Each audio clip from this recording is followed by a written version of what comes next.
Hey there, welcome back. I'm Kylan. This is Elevated Reviews, where we explore the relationship between the films we watch and their ability to move us. This week's Elevated Review is on Everest, starring Jason Clarke, Josh Brolin, Jake Gyllenhaal, with supporting nods by Keira Knightley and Robin Wright. Directed by Baltasar Kormakur, this film depicts the harrowing real-life events of a doomed 1996 climbing expedition up Mount Everest.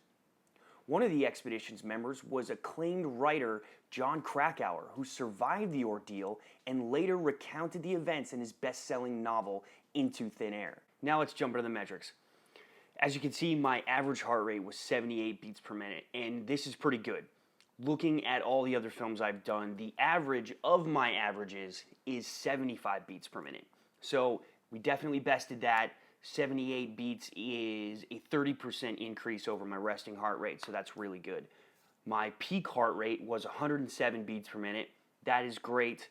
I always like to see, and I think it's a real good indicator anytime I get over 100 beats per minute because it is such a jump from my resting. So I thought that was great. Looking at the graph holistically, I think one of the most interesting things about this film and another great indicator of the quality of it is that you see two distinct inclines for the film. The first incline is where the climbers are going through testing and begin to acclimate themselves to the high altitude of Everest. Now, here they're going up and they're going to different altitudes each day and then coming back down in order to accomplish that. It's no surprise that here I also reach my first peak heart rate, which is 91 beats per minute, where the members of this expedition are trying to traverse one of the giant gaping holes in this glacier that is Mount Everest. For those of you that are unfamiliar with any sort of mountain climbing, especially on Everest, one of the things they do is they literally tie ladders together in order to cross these gaps in the ice.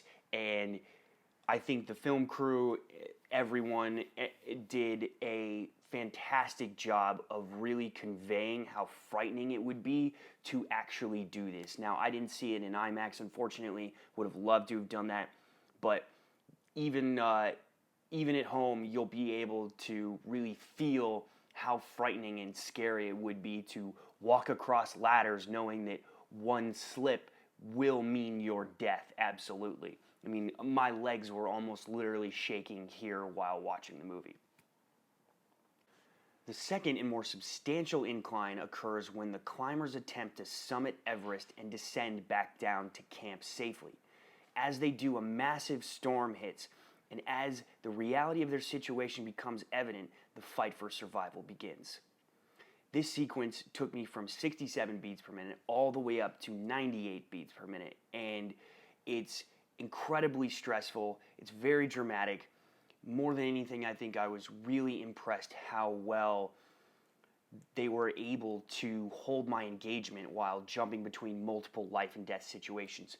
I mean, this sequence is about 20 minutes long, and the whole time you can see my heart rate is just climbing, steadily climbing until I reach that peak of 98 beats per minute.